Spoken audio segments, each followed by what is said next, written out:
Ok, ça y est, nous sommes live. Et donc, bonjour et bonsoir à tous. Ici Zadi et Serge Kakinembe du jctum.com. Bienvenue dans notre émission hebdomadaire. C'est le Banco, donc business, analyse et commentaires. On fait la rétrospective et on va donner des perspectives de tout ce qui est Bitcoin, blockchain et exactement ce qui se passe dans les marchés. Et donc, je suis en compagnie de Nadi. Donc, Nadi, bonsoir. Oui, bonsoir Serge et bonsoir la communauté. Très contente, très heureuse d'être avec vous à nouveau cette semaine. Et on commente, on parle des titres tout de suite. On Yes, c'est commence? Alors, le Bitcoin se reprend après les fortes baisses, mais rencontre des difficultés à surpasser la résistance des 7 750 $ en vue des 8 000 $. Le momentum négatif et le canal baissier sont toujours d'actualité. Si le patron se maintient, nous serions donc en phase de retracement et des niveaux plus bas seraient à prévoir. Et donc, les commentaires par rapport à cela, comme vous voyez la market cap, on était sous les 200 milliards de dollars. On a récupéré ce niveau. On a légèrement surpassé cela. On a aussi la dominance du BTC qui s'est maintenue dans la zone des 66-65%. Et lorsqu'on regarde le prix du BTC, on a vu le BTC chuter très fort, plonger sous les 7000 $, atteindre la zone des 6800, 6700. Et là, comme on voit, comme on a bien indiqué, un canal baissier et on fait un retracement. Un retracement, c'est toujours quelque chose de super, super sain. Donc là, on verra ça dans la phase analyse technique lorsqu'on va regarder le graphique du BTC et on va commenter cela plus en profondeur. Mais là, on voit plus ou moins ce qui est en train de se passer. Et maintenant, on a une target qui est principale. Donc, on a vu qu'on fait cette phase de retracement. On a le niveau psychologique des 8000 $. Tiens, là, c'est le niveau target et on va regarder réellement qu'est-ce qui va se passer. Donc là, comment le prix va réagir une fois qu'on va atteindre cette zone des 8000 $. Vous voyez qu'on est très proche de ce niveau et quelle va être la psychologie et le sentiment lorsqu'on va atteindre ce niveau. Est-ce qu'on va pouvoir avoir un breakout, donc là, passer au-dessus et pourquoi pas revenir un peu plus haut, donc la zone des 8500, ou bien va-t-on être rejeté et replonger plus bas et maintenir clairement le patron de canal baissier. Donc voilà, alors on passe au slide suivant.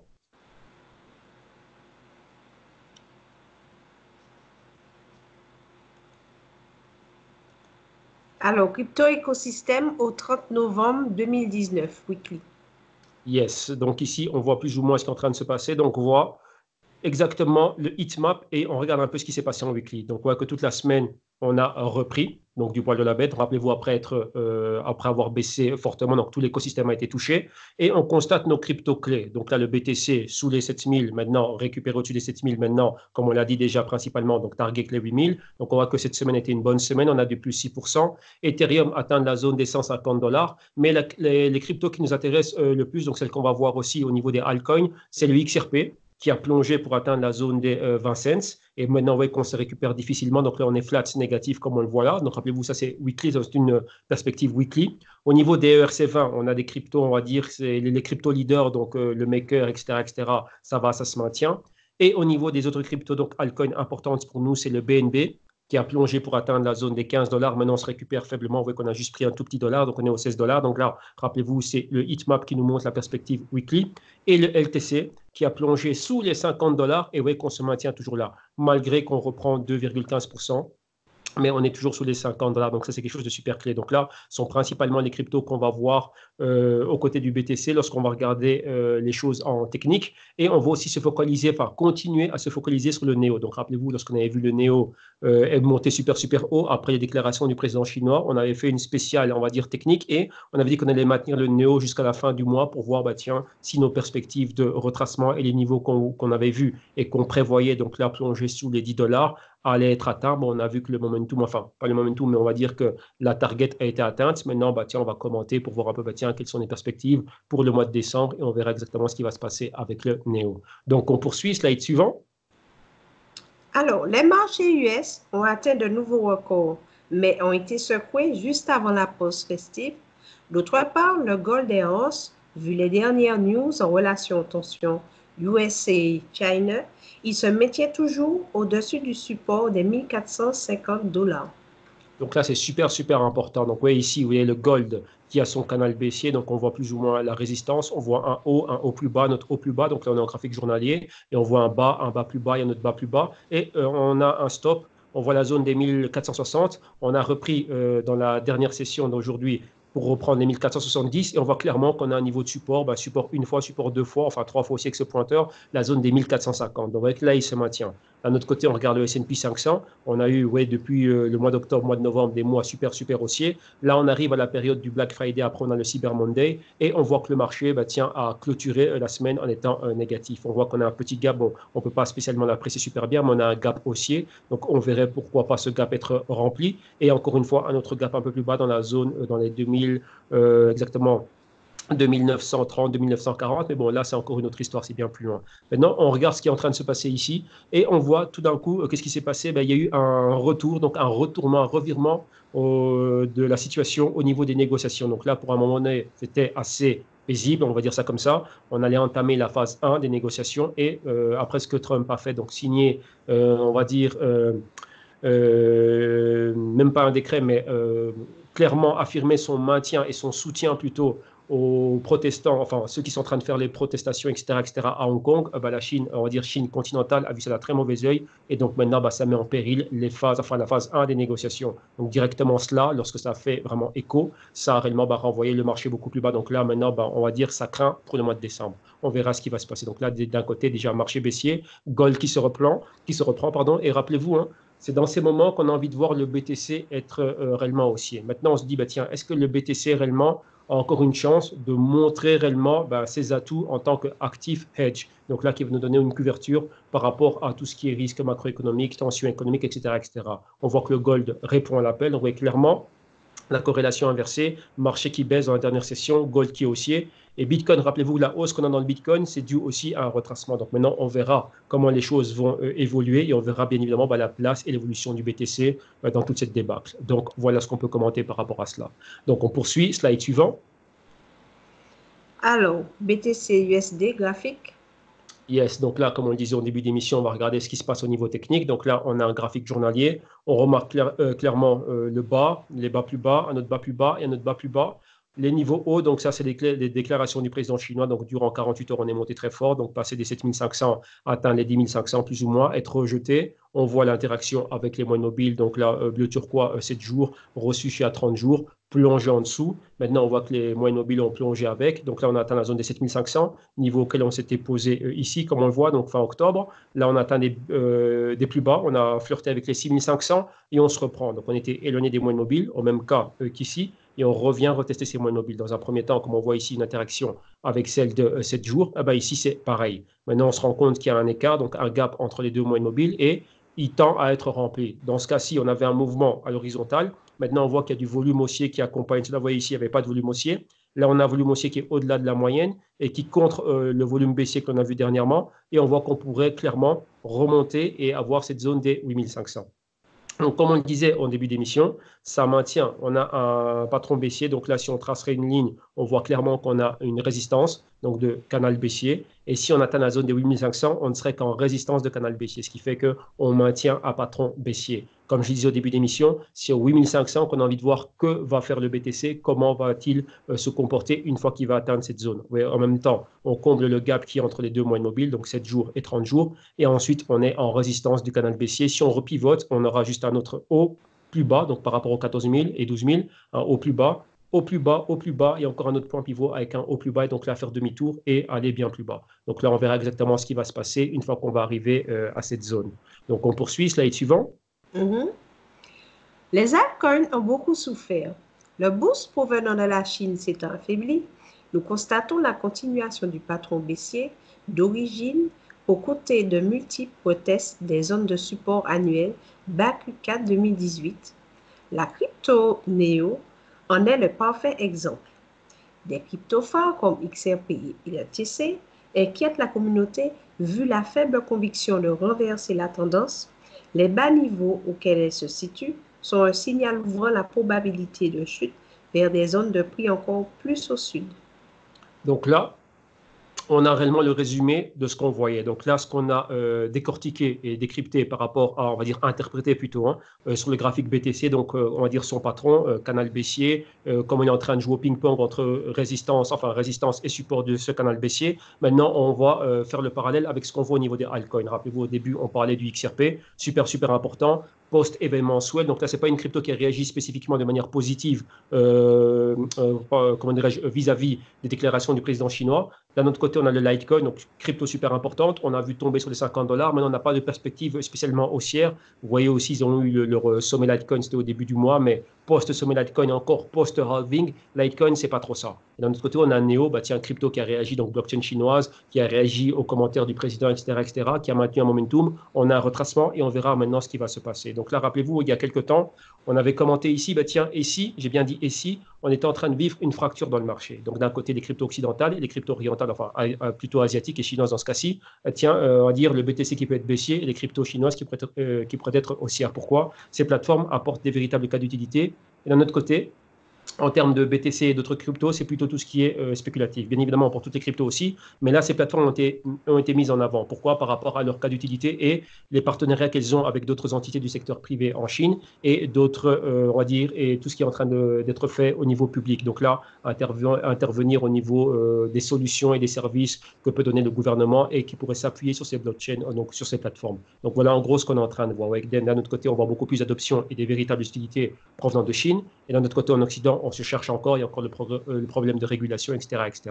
Donc là, c'est quelque chose de super, super intéressant qu'on ne manque pas de suivre, nous, au quotidien. Donc là, maintenant, on va continuer et on va regarder ces cryptos en technique. Donc, on poursuit l'indice suivant. OK. Alors, XRP USD graphique.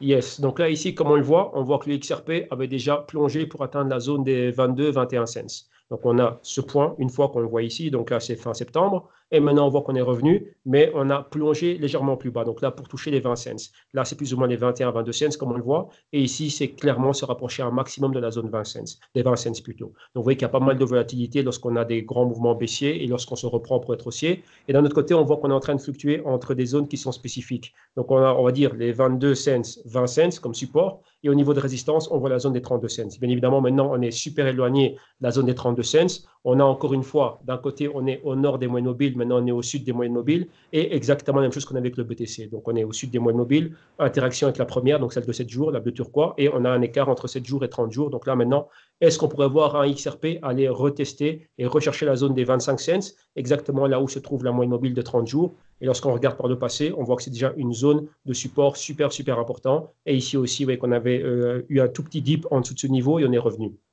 Et ici aussi, c'était un niveau de résistance intermédiaire. Donc là, ça va être super intéressant de voir ce qui se passe. Donc là, si on voit le BTC effectuer un retracement, on regarde le XRP, eh ben, tiens, lui aussi pourrait, pourquoi pas, faire ce genre de retracement. On voit bien évidemment ici que le volume, c'est pas trop ça, mais il faudrait beaucoup plus de volume haussier pour accompagner le le XRP et l'aider à se propulser dans cette zone des 25 cents. Donc voilà en gros ce qu'on peut constater pour le XRP.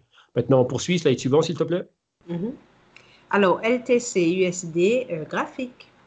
Yes, alors ici, c'est exactement la même chose. Vous voyez que les patrons sont généralisés. Ici, ça ressemble bien plus aux patrons et aux graphiques qu'on a avec le BTC. Avec le XRP, un graphique qui est très, très, très spécifique. Ici, on reconnaît encore une fois nos hauts plus bas. Donc là, on venait des $100, etc.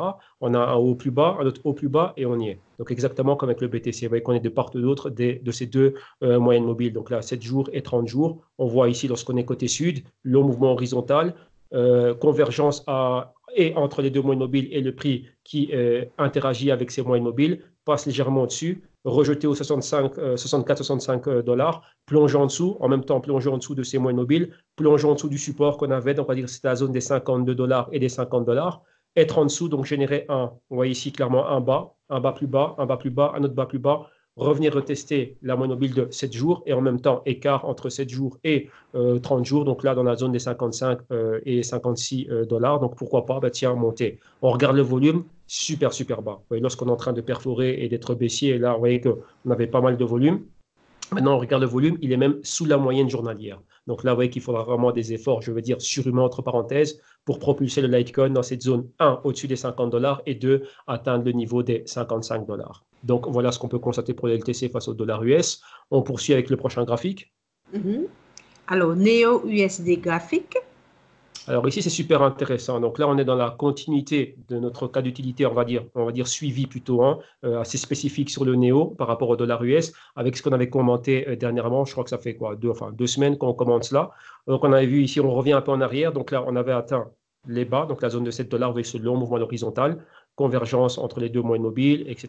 Donc là, ensuite, les déclarations du président Xi Jinping, on voit NEO qui décolle, qui passe de 7 dollars, se rapprocher un maximum des 14 dollars. Donc pratiquement, on a fait un 100%. Qu'est-ce qu'on voit ensuite? Drapeau haussier. Donc là, entre les 13,50 plus ou moins et la zone, on va dire, dans les 10 dollars. Donc là, si on prend un retracement par rapport au haut, ce serait des 23-38% de retracement. Donc un parfait patron de drapeau haussier. On maintient le mouvement horizontal, on en remet encore une couche. Donc là, aux alentours de la mi-novembre, on remonte pour retester les 13 dollars et on est rejeté. Maintenant, dans ce rejet, c'est là maintenant qu'on a commencé à voir, bah tiens, des choses beaucoup plus concrètes en termes de quoi? Bah, de méga retracement maintenant. Donc, dans un premier temps, 23-38% de retracement, plus ou moins. Et là, on a dépassé ces niveaux. Au même titre qu'on a vu, bah, les moyennes mobiles atteindre la zone de prix. Donc, dans cette zone de drapeau aussi, donc les moyennes mobiles ont atteint la zone des 10 dollars. On voit le prix qui est venu être en interaction, premièrement, avec la moyenne mobile de 7 jours. Rappelez-vous ce qu'on commentait. Est-ce qu'on allait combler l'écart entre 7 jours et 30 jours? Chose qui était faite. Et ensuite, perforer ce niveau, aller bien plus bas. Si on prend les bas de 7 dollars, on va arrondir le chiffre, donc le haut, 14 dollars. On voit que les 50% de retracement seraient quelque part ici.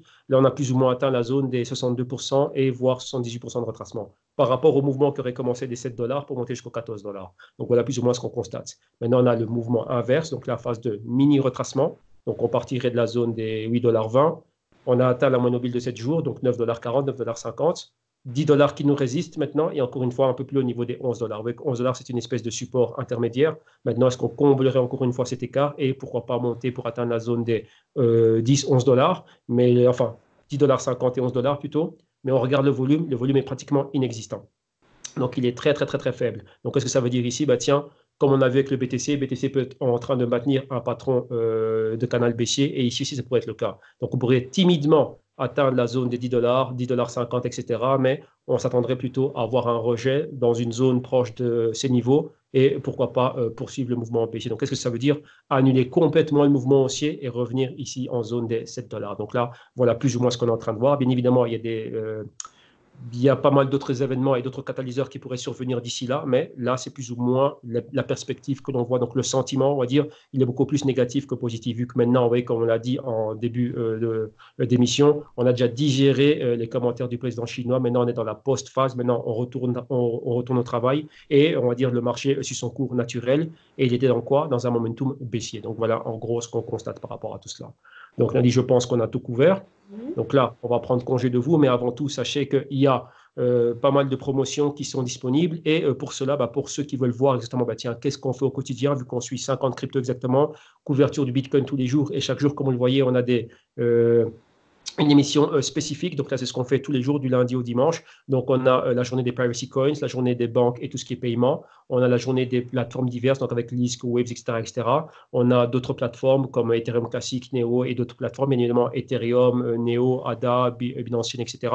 Les digital currencies et encore d'autres plateformes que l'on suit du style IOTA, le BAT, le Augur, 0x, etc. Donc là, on a une semaine. Donc, on a mis une semaine, on a déclassé une semaine d'émissions qui sont disponible en intégralité à partir de la page internet, donc le www.jstume.com. Les émissions qui vont du 14 octobre comme vous voyez ici, au 20 octobre, plus une émission spéciale qu'on a faite au 21 septembre, qu'on appelle les Bitcoin Focus Reports. Et donc, voilà en gros ce qui est fait. Donc là, vous pouvez venir et regarder ce qui est en train de se passer. Maintenant qu'on va entrer au mois de décembre, on va déclasser quelques émissions du mois de novembre pour pouvoir voir aussi ce qui s'est passé. Comme ça, lorsque vous venez et vous voyez exactement ce qui se passe, vous pouvez bénéficier des promotions que l'on a. Si toutefois vous dites, OK, il y a de la valeur ici et nous, j'aimerais bien en savoir plus, on a préparé pas mal de packs promotionnels qui seront disponibles jusqu'au 31 décembre 2019. Donc voilà, pour ma part, on a tout couvert. Donc là, on prend congé de vous. Donc bon week-end, bon trading, bons investissements et on se retrouvera la semaine prochaine.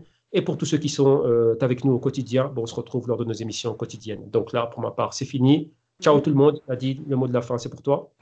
Voilà, merci de nous avoir écoutés et surtout prudence sur les marchés, comme d'habitude. Voilà, et à la semaine prochaine. Bye bye. Yes, merci à tout le monde. Ciao, ciao, bye.